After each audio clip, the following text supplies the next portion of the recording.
नमस्कार, मी विजय निंबाळकर. तरुण भारत न्यूज बुलेटिनमध्ये आपल्या सर्वांचं स्वागत. आता पाहूयात ठळक घडामोडी. बेळगाव जिल्ह्यातील गोकाक येथील गोकाक फॉल्स धबधबा पूर्ण क्षमतेने प्रवाहित झाल्यामुळे धोका टाळण्यासाठी पर्यटकांना धबधब्याजवळ जाण्यास प्रवेशबंदी घालण्यात आली आहे. गेल्या काही दिवसांपासून आंबोलीसह पश्चिम घाट माथ्यावर होणाऱ्या संततधार पावसामुळे घटप्रभा नदीला पूर येऊन बेळगाव जिल्ह्यातील गोकाकचा धबधबा संपूर्ण प्रवाहित झाला असून त्या अनुषंगाने खबरदारीचा उपाय म्हणून हा प्रवेशबंदीचा आदेश जारी करण्यात आला आहे. बेळगाव जिल्ह्यातील सर्व नद्या धबधब्याची पातळी वाढली आहे. याची दखल घेत खबरदारीचा उपाय म्हणून खानापूर तालुक्यातील चिखले, बटवाडे, पारवाड, चोरला या धबधबा व अन्य 2 धबधब्याच्या परिसरात जाण्यावर निर्बंध घालण्यात आले आहेत. बेळगाव महानगरपालिकेच्या स्थायी समिती अध्यक्षांची निवडणूक शुक्रवारी पार पडली. समितीमधील सदस्यापैकी 4 भाजपचे सदस्य होते, त्यामुळे बिनविरोध निवडणूक झाली. 4 समितीच्या अध्यक्षपदासाठी भाजप केवळ 4 सदस्यांनी उमेदवारी अर्ज सादर केले होते. त्यांची अध्यक्षपदी निवड झाली. स्थायी समिती सभापती पदाच्या निवडीबाबत महापौर सविता कांबळे यांनी स्थायी समिती सदस्यांची बैठक घेऊन सर्वसंमतीने व्यक्तीची निवड करण्यात आल्याचे सांगितले. यावेळी बेळगाव महानगरपालिकेचे नगरसेविका अधिकारी उपस्थित होते. बेळगाव पश्चिमकडे हलक्या स्वरूपाचा पाऊस पडत आहे, तर शहर आणि परिसरात पावसाने आज मंगळवारी विश्रांती घेतली. जुलैच्या सुरुवातीलाच पश्चिमेकडे जोरदार पाऊस झाला. शिवाय निप्पाणी, खानापूर, हुक्केरी, चिकोडीसह अनेक तालुक्यातील बंधारे पाण्याखाली गेले होते. जिल्ह्यात जुलै महिन्यात गेल्या वर्षीच्या तुलनेत पावसाचं प्रमाण चांगलं आहे. त्या तुलनेत शहर आणि पूर्व भागात मात्र आज पावसाने विश्रांती घेतल्याची स्थिती होती. सकाळपासून एखाद्या सरीचा अपवाद सोडला तर पाऊस पडला नाही. गेल्या आठवडाभरापासून होत असलेल्या पावसाने राकोस्कोप जलाशयाची पाणी पातळी 19 फुटांनी वाढली आहे. तिलारी, तुडी आदी भागात होत असलेल्या पावसाने राकोस्कोप जलाशय भरू लागले आहे. धरणातून पाणी उपसा करणारे पंप काढण्यात आले असून थेट पाणी उपसा करून जलशुद्धीकरण केंद्राला पाठवले जात आहे.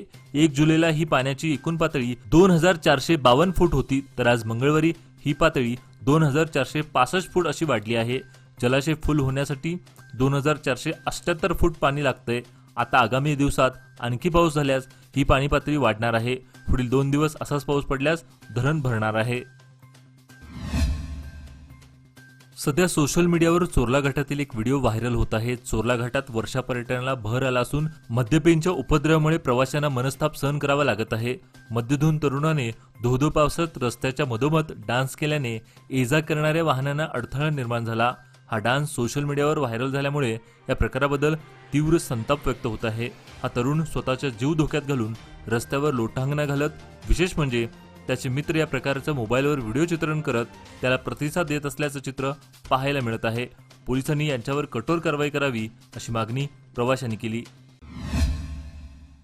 महिलांची शक्ती हीच समृद्ध भविष्याची निर्मिती. लोकमान्य घेऊन आले आहेत महिला उन्नती योजना, जी देते तुमच्या गुंतवणुकीवर 10% आकर्षक व्याजदर. फक्त 500 दिवसांकरिता. किमान गुंतवणूक 10,000 रुपये. अधिक माहितीसाठी आजच कॉल करा 1800 212 4050. योजना फक्त महिला सभासदांकरिता. नियम अटी लागू. लोकमान्य, जिथे पैसे वाढतात आणि नातं वृद्धिंगत होतं. गेले 2 महिन्यांपासून हिडकल जलाशयातील पाणी पातळी कमी झाल्यामुळे गेल्या 15 दिवसापूर्वी नदीपात्रात असलेल्या विठ्ठल रुक्माई मंदिराचं दर्शन भक्तांना झालं होतं. मात्र गेल्या 4 दिवसापासून पडत असलेल्या मुसळधार पावसामुळे जलाशयातील पाणी पातळी वाढ झाल्याने मंगळवार दिनांक 9 जुलै रोजी हे मंदिर पुन्हा पाण्याखाली गेलं असून आता फक्त कळसाचं दर्शन नागरिकांना मिळत आहे. हुन्नूर ग्रामस्थांचं हे ग्रामदैवत असून हे मंदिर बेळगाव पासून 40 तर संकेश्वर पासून 27 किलोमीटर अंतरावर आहे. बेळगाव शहर व परिसरात डेंग्यूच्या वाढत्या रुग्णांच्या पार्श्वभूमीवर खासदार जगदीश शेट्टर यांनी मंगळवारी जिल्हा रुग्णालयात डेंग्यूच्या परिस्थितीचे मूल्यांकन करण्यासाठी डॉक्टर व आरोग्य अधिकाऱ्यांची बैठक घेतली, अशी माहिती खासदार शेट्टर यांनी पत्रकारांना दिली. ते पुढे म्हणाले, गेल्या काही दिवसांपासून बेळगाव शहर परिसरात डेंग्यूची लागण झाली आहे. आरोग्य विभागाला या प्रकरणाची माहिती असून त्यांनी सर्व आवश्यक उपाययोजना केल्या आहेत. मात्र अजून जोमाने काम करणे गरजेचे असल्याच्या सूचना या बैठकीत त्यांनी दिल्या.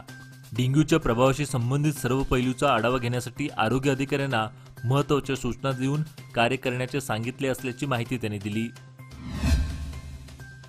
वाहनांसाठी वापरल्या जाणाऱ्या प्रकाश झोताच्या LED दिव्याच्या विरोधात पोलिसांनी उघडलेल्या मोहिमेअंतर्गत गेल्या 1 ते 7 जुलै या कालावधीत सर्वाधिक 3354 गुन्हे बेंगलोर शहरात नोंदवले असून सर्वात कमी म्हणजे 11 गुन्हे बेंगलोर जिल्ह्यामध्ये नोंदवले आहेत. बेळगाव शहरात 1 ते 7 जुलै कालावधीत एकूण 72 गुन्हे नोंदवले गेले आहेत.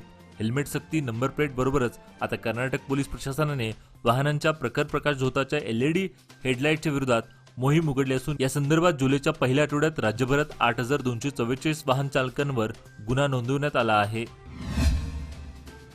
जत जांबोटी रस्त्यादरम्यान खानापूर शहराजवळील पारिश्वळ क्रॉस लगतच्या नाल्यावरील पुलाजवळच्या रस्त्यावर मोठे खड्डे पडले आहेत. या खड्ड्यात अनेक वाहनधारक पडल्याने त्यांच्याकडून संताप व्यक्त करण्यात येत आहे.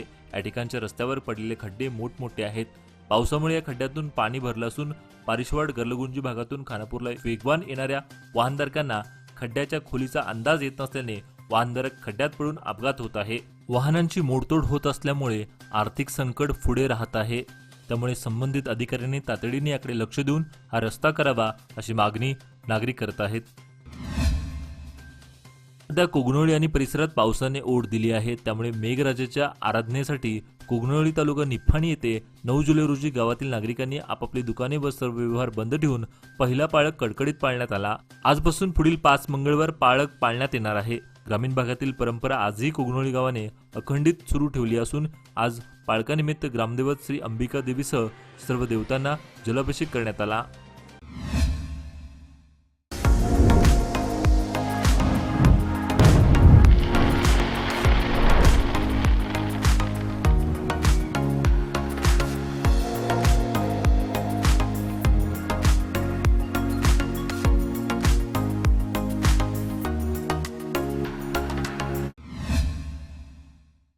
गेली अनेक वर्ष मलिकवाड दत्तवाड बंधारा महाराष्ट्रात ये जा करण्यासाठी महत्त्वाचा ठरला आहे. त्यावरून कित्येक प्रवासी प्रवास करीत आहेत.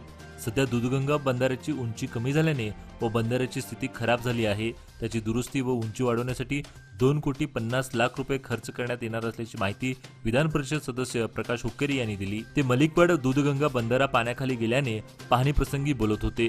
हुक्केरी पुढे म्हणाले, मलिकवाड हे हक्काचं गाव आहे. गावचा सर्वांगीण विकास केला आहे. यापुढे आणखी विकास करणार आहे. विविध रस्ते मंदिरासाठी अनुदान मिळवून देऊ असं त्यांनी सांगितलं.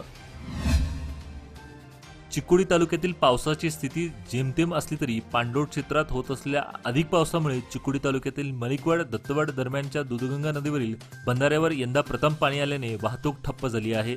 चिकोडी तालुक्यात रविवारपासून पावसाची रिमझिम सतत सुरू असून महाराष्ट्रातील पाणलोट क्षेत्रातून वाहून येणाऱ्या पाण्याच्या प्रमाणात वाढ झाल्याने शेतकऱ्यांना शेतीसाठी पाणी उपसा करण्यासाठी बसवण्यात आलेले पंपसेट काढण्यासाठी धडपड करावी लागत आहे. अचानक नदीपात्रात पाणी पातळी वाढत असल्याने शेतकऱ्यांची धावपळ उडाली आहे. विविध कामांसाठी चिकोडी शहरात येणाऱ्या शेतकरी व नागरिकांना रहदारी पोलिसांकडून नाहक अडवून दंडात्मक कारवाई केली जात आहे. शेती कामासाठी साहित्य आणण्यासाठी आलेल्या शेतकऱ्यांना 500 ते 1000 रुपयाचा दंड घालण्यात येत असून अधिक शेतकरी संकटात असून शेतकऱ्यांवर अशा प्रकारची दंडात्मक कारवाई करणे पोलीस खात्याने त्वरित थांबवून शेतकऱ्यांना दिलासा द्यावा अशा मागणीचे निवेदन राज्य रयत व हरित सेनेच्या पदाधिकाऱ्यांकडून चिकोडीचे पोलीस उपाधीक्षक गोपाळकृष्ण गौडर यांना देण्यात आले. सदाशिवनगर बेळगाव येथील दीर्घकाळापासून नादुरुस्त अवस्थेत असलेल्या नळाची सामाजिक कार्यकर्त्यांकडून दुरुस्ती करण्यात आली. या स्मशानभूमीतील 4 नळांना गेल्या कित्येक महिन्यांपासून गळती लागली होती. यासाठी वडगाव येथील अर्बन केअर होम सर्व्हिस या सेवा अंतर्गत यल्लाप्पा बसरीकट्टी यांनी या नळाची दुरुस्ती केली. नुकत्याच झालेल्या एका कार्यक्रमात माजी महापौर विजय मोरे यांनी स्मशानभूमीच्या देखभालीकडे सरकारच्या दुर्लक्षावर प्रकाश टाकला होता. त्यावेळी ही कारवाई करण्याची गरज होती. त्यामुळे अशा समस्या सोडवण्यासाठी समाजातील सदस्यांनी पुढाकार घ्यावा असं त्यांनी आवाहन केलं.